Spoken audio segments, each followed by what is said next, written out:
Israel Iran యుద్ధంతో చమురు సంక్షోభం వచ్చే అవకాశం ఉన్నట్టు నిపుణులు అంచనా వేస్తున్నారు.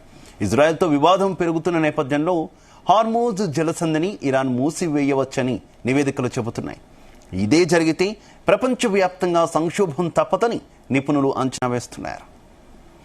ఇక ప్రపంచంలోని రోజువారీ చమురు వినియోగంలో 20% ఈ హార్మోజ్ జలసంధి నుంచే ప్రయాణిస్తుంటుంది.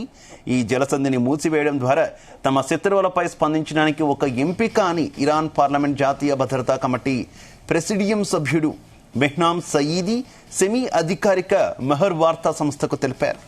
పాశ్చాత్య దేశాల ఒత్తిడికి ప్రతీకారంగా హార్మోజ్ జలసంధిని మూసివేస్తామని గతంలో కూడా ఇరాన్ బెదిరించింది. ఇదే విషయానికి సంబంధించి మరింత సమాచారం మా కరెస్పాండెంట్ శ్రీచరణ్ అందిస్తారు. శ్రీచరణ్. శివ, ఇరాన్ ఇజ్రాయిల్ యుద్ధం రోజు రోజుకు ముదురుతున్న విషయం తెలిసిందే. యుద్ధం మొదలై దాదాపు 7 రోజులు గడుస్తున్న నేపథ్యంలో ఇరు దేశాల మధ్య ప్రతి దాడులతో పశ్చిమాసియా దద్దరిల్లుతున్న విషయం తెలిసిందే. ఈ నేపథ్యంలో ఇజ్రాయెల్ తో తగులుతున్న దెబ్బలకు అమెరికాతో పాటు ఇతర మిత్ర దేశాలు పరోక్ష సాయం కూడా ప్రారంభించాయి. ఇదే సమయంలో ఇరాన్ కు మరింత ఎక్కువ అవకాశం ఇవ్వకూడదని కూడా ఇజ్రాయెల్ భావిస్తుంది.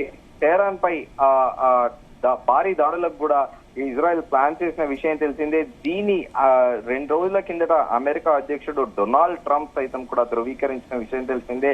ట్రంప్ ప్రకటన ప్రభావం అంతర్జాతీయ మార్కెట్ల పైన కూడా 2 రోజుల కిందట పడింది. అంతర్జాతీయ స్టాక్ మార్కెట్ల నష్టాలతో కొనసాగాయి. చమురు మార్కెట్ల సైతము ఒక్కసారిగా కూడా పడిపోయిన విషయం తెలిసిందే. దీంతో చమురు ధరల్లో ఒక రకంగా చెప్పాలంటే మంట ప్రారంభమైందని కూడా చెప్పాలి.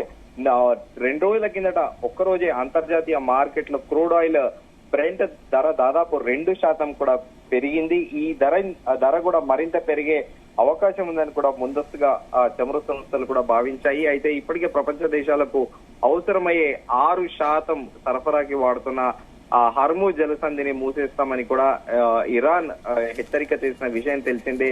దానిపైన ప్రభావం కూడా చమురు ధరలకు పెరిగేటందుకు కూడా కారణమవుతుంది. అయితే ప్రస్తుతము భారత్ వంటి దేశాల్లో చమురు నిల్వలు 2 నెలలకు పైగా ఉన్నాయి కాబట్టి వెంటనే కలిగే నష్టం ఏది లేకపోయినా ఈ యుద్ధం దీర్ఘకాలికంగా సాగితే మాత్రము ప్రపంచవ్యాప్తంగా తీవ్ర సమస్యలు కూడా తప్పే అవకాశము కూడా ఉన్నాయి. తీవ్ర సమస్యలు వచ్చేలా తలెత్తే అవకాశాలు కూడా ఉన్నాయి. అందుకే ఇరాన్ ఇజ్రాయిల్ ఇద్దరు కూడా కాస్త వెనక్కి తగ్గాలని ఐక్యరాజ్య సమితితో పాటు G7 దేశాల కూటమి కూడా కోరింది. ఇందుకోసం తెర వెనుక భారీ ఎత్తున మధ్యవర్తిత్వం కొనసాగుతున్నట్లు కూడా 2 రోజుల కిందట విస్తృత స్థాయిలో ప్రపంచవ్యాప్తంగా కూడా చర్చ జరిగింది.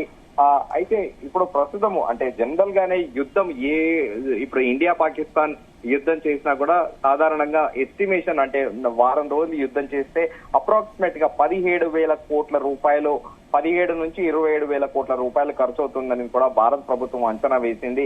దాని మేరకు ఏర్పాట్లు కూడా భారత ప్రభుత్వం కూడా చేసింది. ఎందుకంటే యుద్ధం పెరుగుతున్న కొద్దీ ఇన్ఫ్లేషన్ అనేది పెరుగుతూ ఉంటుంది. గ్రాస్ డొమెస్టిక్ ప్రోడక్ట్ GDP అనేది కూడా తగ్గుతోంది. ఈ నేపథ్యంలో ఇప్పుడు సమస్య అంతా కూడా ఈ చమురు క్రూడ్ ఆయిల్ బేస్ చేసుకునే ప్రపంచం అంతా కూడా నడుస్తోంది. ప్రత్యేకంగా మనము రష్యాతో పాటు ఉక్రెయిన్ వారప్పుడు కూడా చూసాం. మనము రష్యా యూరోపియన్ యూనియన్ తో పాటు దాదాపు 3 నెలల పాటు రష్యా నుంచి కూడా భారత్ అప్పుడు రష్యా క్రైసిస్ లో ఉన్నప్పుడు రష్యా నుండి క్రూడ్ ఆయిల్ చమురు కొన్న విషయం తెలిసిందే. అయితే ఇప్పుడు ప్రస్తుతము ఇజ్రాయెల్ ఇరాన్ యుద్ధంతో కూడా చమురు సంక్షోభం వచ్చే అవకాశం ఉన్నట్లు కూడా నిపుణులు అంచనా వేస్తున్నారు. ఇజ్రాయెల్ తో వివాదం పెరుగుతున్న నేపథ్యంలో హార్మూజ్ జలసంధిని ఇరాన్ మూసివేయవచ్చని కూడా నివేదికలు చెబుతున్నాయి. ఇదే జరిగితే మాత్రం ఖచ్చితంగా ప్రపంచవ్యాప్తంగా సంక్షోభం తప్పదని కూడా నిపుణులు అంచనా వేస్తున్నారు. ప్రపంచంలోని రోజువారీ చమురు వినియోగంలో 20% ఈ హార్మూజ్ జలసంధి నుంచే ప్రయాణిస్తుంటుంది. ఈ జలసంధిని మూసివేయడం ద్వారా తమ శత్రువులపై స్పందించడానికి ఇదొక ఆప్షన్ అని కూడా ఇరాన్ పార్లమెంట్ జాతీయ భద్రతా కమిటీ ప్రెసిడియం సభ్యుడు మెహ్నామ్ సయీదీ కూడా సెమీ అధికారిక మహర్ వార్తా అనే ఒక సంస్థకు కూడా తెలిపారు. పాశ్చాత్య దేశాల అంటే వెస్టర్న్ కంట్రీస్ ప్రెజర్ కి ప్రతీకారంగా ఈ హార్మూజ్ జలసంధిని మూసేస్తామని కూడా గతంలో ఇరాన్ బెదిరించిన విషయం తెలిసిందే. అయితే ఇప్పుడు ఇరాన్ పైన డామినెన్స్ అంటే గతంలో కూడా పలు అంతర్జాతీయ మీడియా కథనాల ఆధారంగానే మనం ఇది చర్చించుకుంటున్నాము.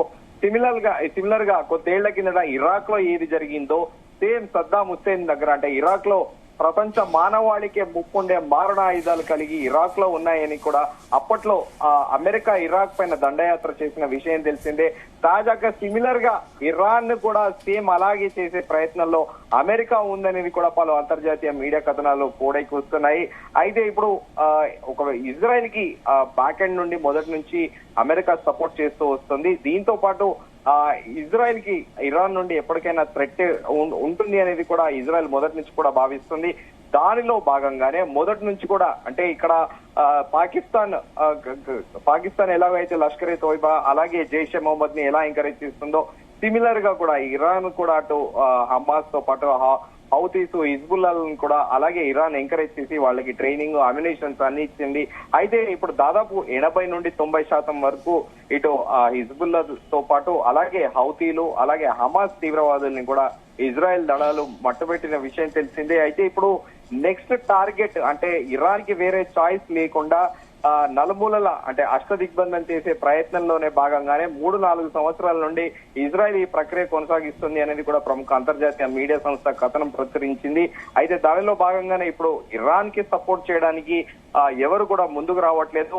ఒక రకంగా పరోక్షంగా రష్యాతో పాటు చైనా కూడా చేస్తుందనేది కూడా ఊహాగానాలు వెలువడుతున్నప్పటికీ సో అమెరికాతో యుద్ధం అంటే కూడా ఖచ్చితంగా అంటే చాలా దేశాలు పశ్చిమాసియాలో ప్రత్యేకంగా మిడిల్ ఈస్ట్ లో ఒక క్రైసిస్ నెలకొని ఉంది. అంటే ఎవరెవరికి క్లోజ్ ఏలీగా ఉంటారు అనేది ఇప్పటికే రష్యా అయితే ముందుకొచ్చే పరిస్థితి లేదు. ఎందుకంటే రష్యా ఉక్రెయిన్ వారు దాదాపు 2022 ఫిబ్రవరి 25వ తేదీ నుండి మొదలైంది. దాదాపు 3 సంవత్సరాల పైగా సిమిలర్ గా 3.5 సంవత్సరాలుగా కూడా యుద్ధం చేస్తుంది. ఇప్పుడు రష్యాకి చాలా రిక్వైర్మెంట్ అమ్యునేషన్స్ కానీ ఏదైనా కూడా రష్యాకి చాలా అవసరం ఉంది. ఈ నేపథ్యంలో రష్యా కలగజేసుకోకపోవచ్చు కానీ ఖచ్చితంగా అమెరికా మాత్రము ఇజ్రాయెల్ కి సపోర్ట్ చేస్తుంది.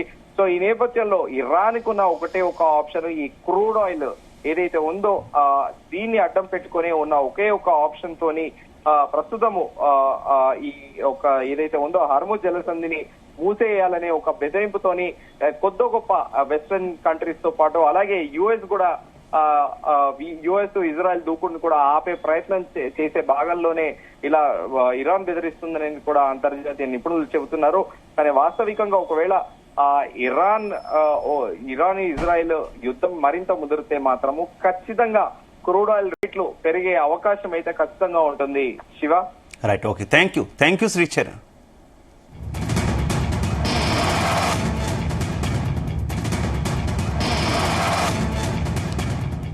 ఇజ్రాయెల్ ఇరాన్ యుద్ధంతో చమురు సంక్షోభం వచ్చే అవకాశం ఉన్నట్టు నిపుణులు అంచనా వేస్తున్నారు. ఇజ్రాయెల్తో వివాదం పెరుగుతున్న నేపథ్యంలో హార్మూజ్ జలసంధిని ఇరాన్ మూసివేయొచ్చని నివేదికలు చెబుతున్నాయి.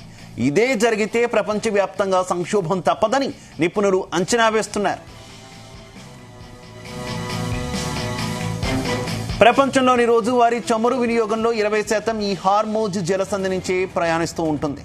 ఈ జలసంధిని మూసివేయడం ద్వారా తమ శత్రువులపై స్పందించడానికి ఒక ఎంపిక అని ఇరాన్ పార్లమెంట్ జాతీయ భద్రతా కమిటీ ప్రెసిడియం సభ్యుడు బెహ్నామ్ సయీదీ సెమీ అధికారిక మెహర్ వార్తా సంస్థకు తెలిపారు. పాశ్చాత్య దేశాల ఒత్తిడికి ప్రతీకారంగా హార్మూజ్ జలసంధిని మూసివేస్తామని గతంలో ఇరాన్ బెదిరించింది.